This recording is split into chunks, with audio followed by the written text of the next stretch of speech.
Hey, feel I'm in the mood for a switch up. I hit the function, hit the rose till I hiccup. I hit the stage and leave with money. Welcome back to the channel, No Luck Garage. I'm Matt, that's Liz, and we are back at the house. We're ready to, we just got the ECU back, so we're gonna try to start the car up and see how it goes, I guess. I guess I need to make sure that there's no wires hanging by the back of the blower. We're taking all the tools and stuff off the car and all the boxes and things. Yeah, that can stay down there, just out of the way of the police. Yeah.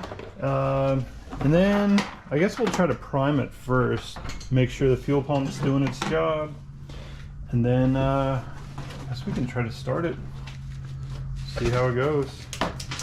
It's kind of terrifying, but I mean the car did run before, so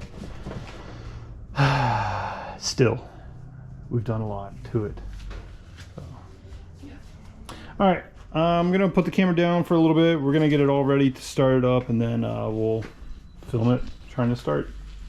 All right, so we might be live streaming a disaster or filming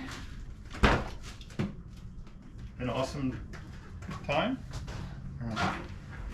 Let's see. Okay.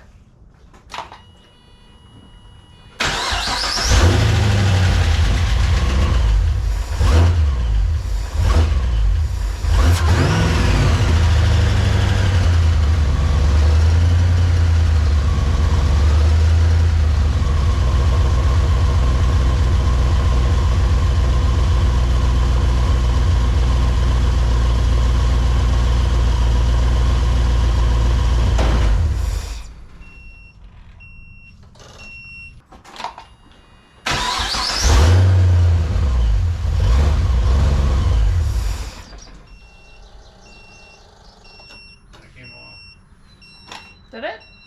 Still on? Wiggle it.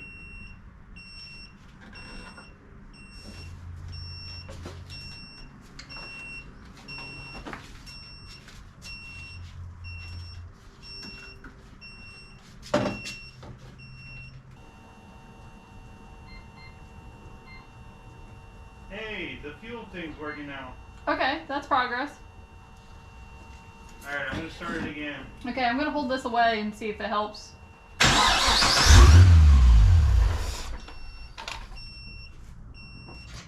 So dead.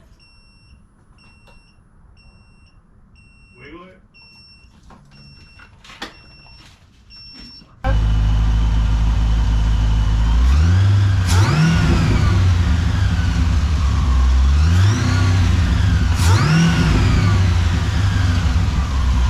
Give it a good stabbing.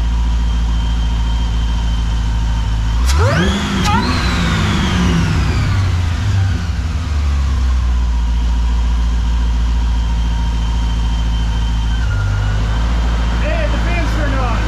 What's it, Tim?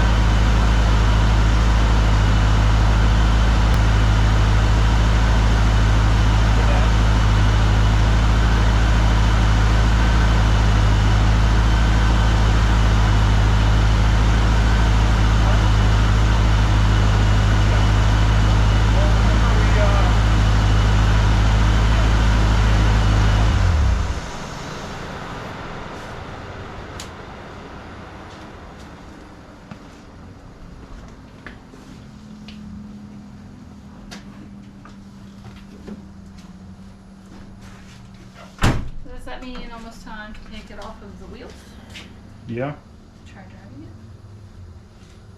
it? Yeah, I guess we really need to bleed it. But is it hot? No? No, it's very low. Well, that's good, right? Yeah. It's just steam making. I don't know. Yeah, let's not tempt fate here. Alright, go ahead and pull the key all the way out. 'Cause the That fan's means still pretty much everything is working so far yeah. that we can see, right? Yeah, so that cloud that I see now behind you, that's just steam, you said? I don't know about steam. Or is that still maybe just stuff burning off the exhaust? Yeah.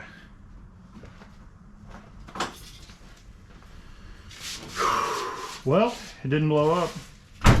Yeah. It sounds pretty rowdy Sounds really good. when you It sounds really good. when you stabbed it pretty heavy. Really good. I like the come down side, the gurgle at the end. A lot better than the rasp from the straight pipes. Yeah, the exhaust sounds good pointed at a wall in a tin can, but you can't really tell exactly what it's gonna. I'm sure it will still be loud enough to upset the neighbors. I don't care. I know. That's a plus side. That's pretty much it, right? Yeah. Everything works now. Maybe. I wanna take the cap off, but I don't want to take the cap off. Let's just do it tomorrow or something. Yeah. We'll come back. So we gotta work on it more tomorrow. put that wiring up for the wideband. At least like zip tie it out of the way until we put the gauge all the way in. Yeah. Okay. I mean, we should do an oil change while it's up. Yeah. Now that it's starting, we got to do plugs. Yeah. Eventually. We have those, yeah. Yep, we got 2 sets. But I'm just glad that the alternator actually works. Yeah. I don't know. I guess it just wasn't grounded well. Grounded well, but also I'm telling you, such a dead battery Yeah. will also mess with a lot of stuff. I was kind of concerned because the fuel level, it throws this error that says contact dealer. So if you could contact the Pontiac dealership, that would be great. Yeah, that came on at first and it wasn't showing the fuel level, and then after you like wiggled something or moved something or did something, like the fuel gauge pegged, but the alternator still wasn't working, but now it's... So, maybe it's here? Yeah. Okay, so I'm going to write things so down. We need oil. Yeah, I'm going to write things down. So we'll see. That battery might be salvageable. Maybe. Maybe. We gotta go get the thing for the charger for that. Yeah. Because we can't really take it off very well. What do you mean? Can't take the battery off, Right. and there's no power here. Yeah. Okay, so Well, that's good that the fuel pump works. The wiring works. Everything works. Zip tie wideband. Yeah. Oil change stuff. Yep. Bleed coolant. Yeah. Continue to bleed coolant. Continue to bleed coolant. Is there anything else besides the random wires? Like wherever this goes to? That doesn't. We're not using a map anymore. So we need to do something with it? It'll get hidden by the intake and stuff. Okay. But we'll probably like zip tie it so it doesn't. Yeah. Just, let's do it. Still need to put the intake back on. Yeah. We need to mount the ECU back. Yep. The bracket for that's in the truck. Okay. The pickup or? Yeah. Okay. That'd be weird if it was in the semi. You never know. Alright, intake mounted. That's it. Done. Yeah, that was making a cool little whistle. What's that? The hose being off. Oh, yeah. That's a crankcase. Yeah. Cool little whistle. Cool little whistle. Your crankcase pressure's venting to the engine bay. Choo choo. Yeah, I mean, oil change coolant. Hopefully that battery's savable with a little bit more running and charging. Yeah, I just with the. I mean, we could go ahead and get a new battery if you want. I'm not opposed to that, but No, I think we might be able to save that the one. battery might be fine. Just we gotta get the coolant bled. Mm-hmm. I think I have a pretty good list going so far. I can't think of much the else. thing is, like, nothing. Okay, done. Neither of the hoses are hot, so I know it's just air, but. Yeah. I mean, it barely Oh took. yeah. It barely took any That's coolant. air. Remember? We stopped This at should be like good. 2 gallons or a gallon. Yeah. It Oh no. Oh, go ahead. I'm sure it won't be that hot, but it's just sketchy. A rag somewhere? I have blue paper towels. Yeah, that'll work. Maybe. Well, they're covered in coolant now because I moved the. Are they? Radiator. Oh, maybe not. Oh, no.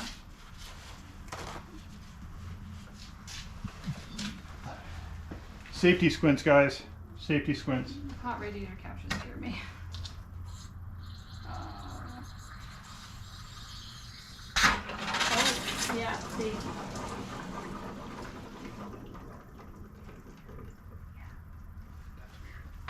Yeah, we leave that. We leave that there.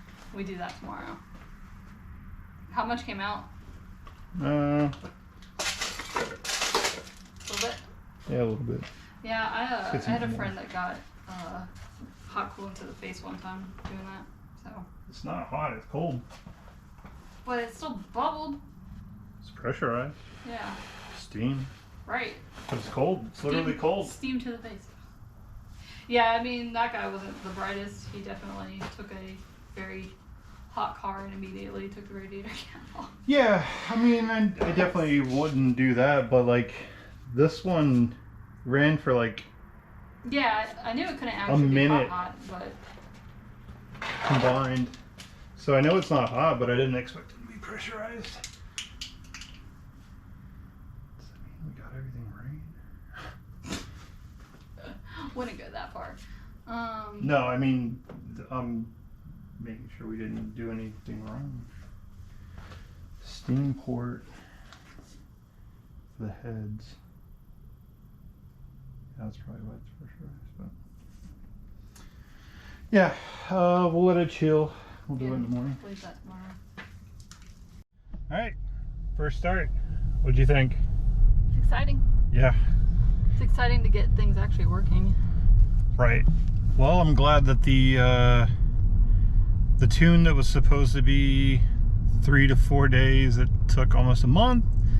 I'm glad that that actually worked. That's a huge relief. And it started out bad because like the gauge cluster was just popping up every single fault code that it could, like alternator, ABS, fuel gauge.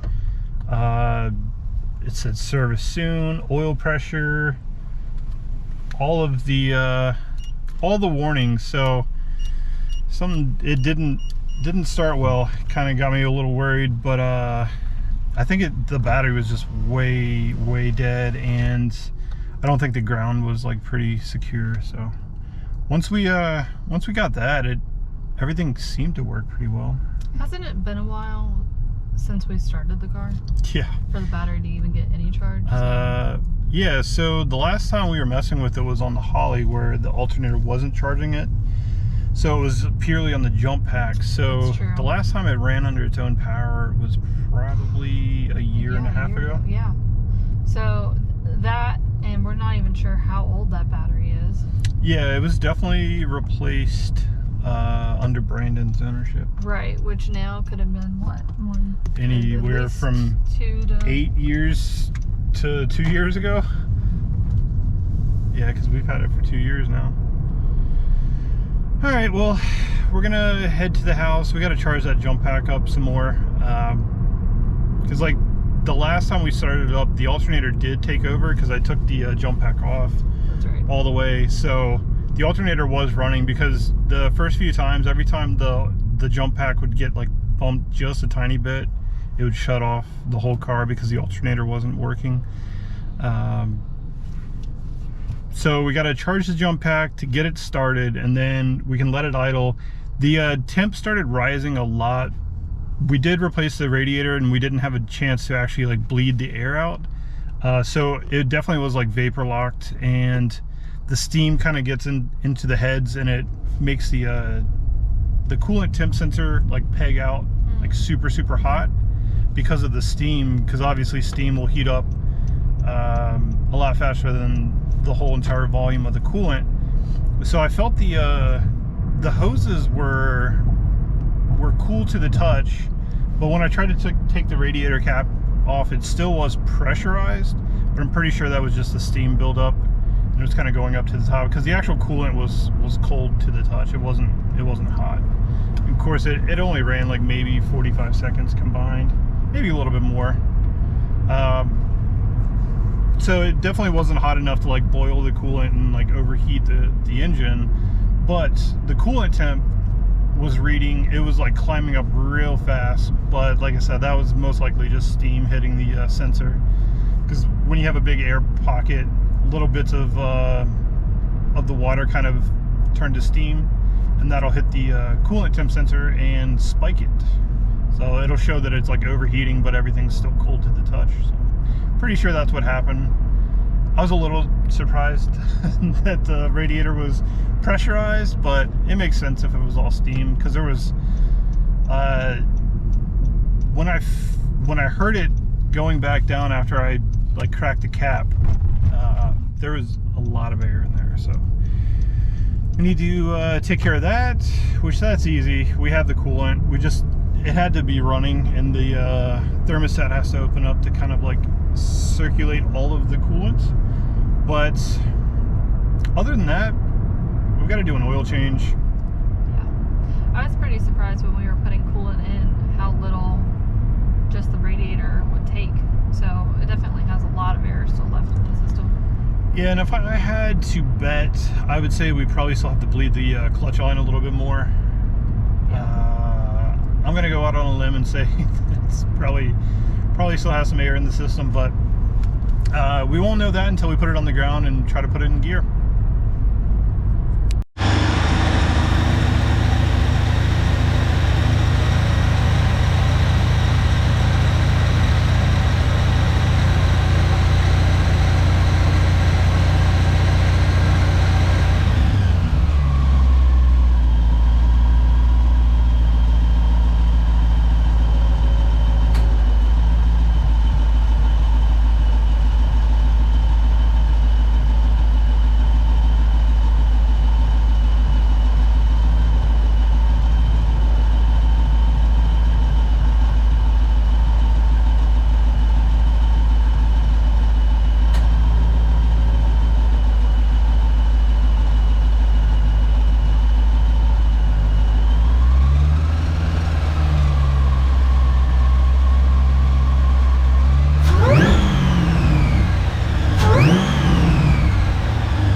There it is.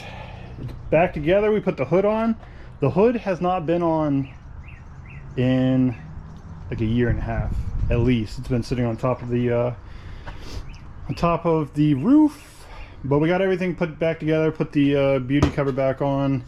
We ran it for a while, but the way the fans are set up, unless I pull a relay or a fuse for the fans, they turn on well before the thermostat opens, which I believe it opens at like 200, and the fans are set. Stage 1 comes on at 165 and stage 2 comes on at 180, I believe 185, maybe 190, I'm not 100% sure, and then they turn off at 180. So theoretically the fans are gonna cool the car off before it would reach temp idling, so we're gonna have to get it out and kind of drive it around.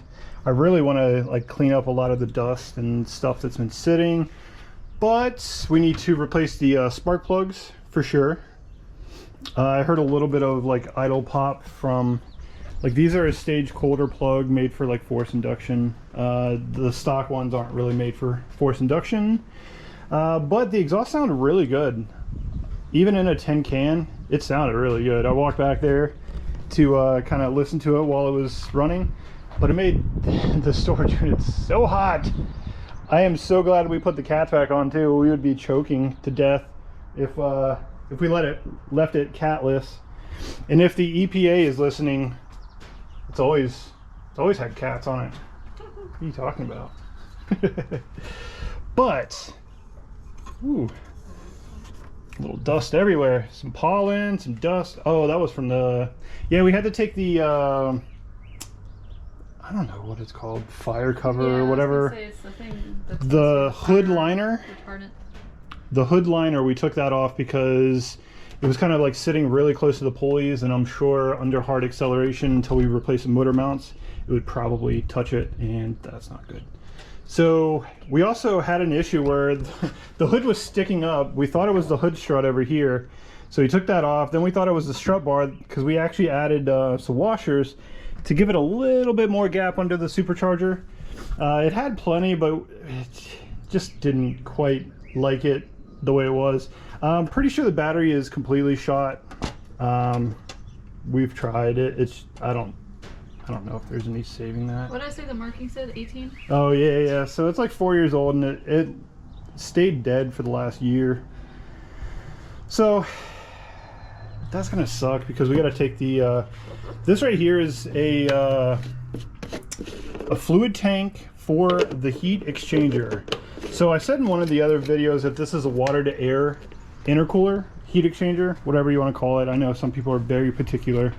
So how this works is under the supercharger down here in between the valley, there is a brick, there is an intercooler that runs, air runs through it. After this, we'll take in the air, the two screws kind of compress the air and it sends it down through that intercooler, which cools it off. These lines run into that brick and then out the brick. So this one's out. No, this one's in, this one's out back to the fluid. There's a pump down there and it runs into the heat exchanger. So this is fluid filled, and then air rushes through it and then it cools off the water. Well, it's coolant technically, but same thing. We'll use water just as a basis. So it cools the water off and then it circulates back because one of these is in, one of these is out. So yeah, this is the line that circles back into the supercharger. So as the air, because the compressors make it hot. Anytime you compress air, it produces heat. So the intercooler cools it off, cools the air off, so that you're not getting scorching hot temps. And then the fluid is running through that intercooler to cool off the air. And that's a water to air intercooler. So now you guys learned something. If you already knew it, oh well, you learned it again. There may have been some errors or I may have misspoke, but that's the general idea. So in order to get the battery, after we went on a tangent, we got to take the fluid container off. Battery sits under there and it has these like little recesses on the bottom to sit onto the battery terminals. So that's, we're gonna have to take off. We're gonna have to drain the fluid, take it off, and then refill the fluid, which isn't a huge deal, but that'll be a problem for next time. It's so hot in this little oven box.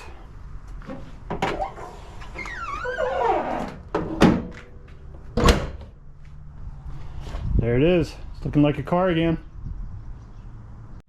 Well, one of the last things to do before we take it off the jack stands and the tires that are sitting on is doing an oil change. So Liz is down there cracking the plug.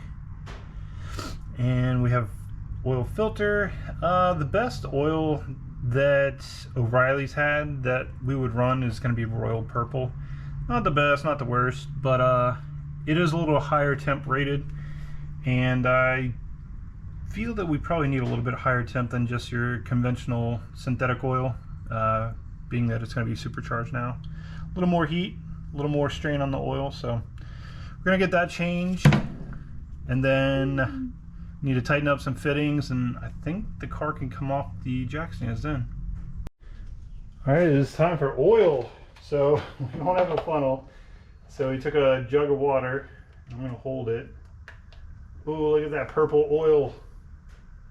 Such a gimmick, but I don't really fall for the hype of Royal Purple, but it was the best that they had. It's also not as expensive as That's I feel true. like it used to be.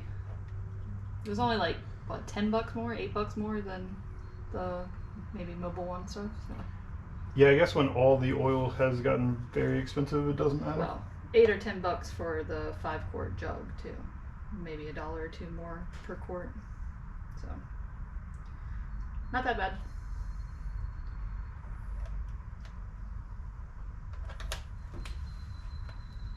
Yeah, little tip. If you're out doing ignorant things with like an LS1, LS2, LS3, probably, The oil pans aren't baffled very well. So if you start sloshing, or if you launch really hard and you have a car that hooks really well, the oil is going to slosh one way or the other. So guys typically overfill it by like half a quart. And then that kind of gives you a better chance of not starving it for oil. Did you still have the lid for this? I don't know if I have that. Let me look. Yeah, no. Oh, isn't it there? Right Yeah. there? Yeah. That one. The, I guess we could save that if we. yeah. It works really well. Why not? Well, for the first time in a long time, car is back on the ground. We're gonna try to put it in gear, see if the clutch is bled, see if the clutch is working. This is gonna be the clincher. Everything else would be fairly easy to fix, but the clutch, we would have to pull the transmission again, and that's not a fun job. So, yeah, we're gonna move everything. I'm gonna try to put it in gear and see what happens.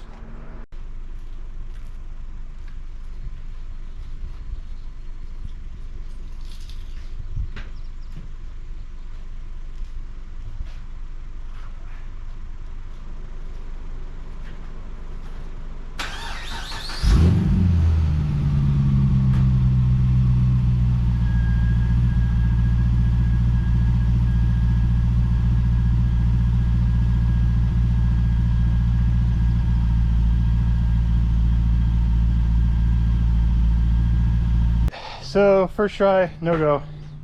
We're gonna try to bleed the clutch. Try it again. I just couldn't put it in gear at all. So that leads me to believe that not enough pressure to move the disc enough to get it in gear. So hopefully bleeding it will do the trick. Well, no go on the getting it into gear. We bled it and bled it and bled it.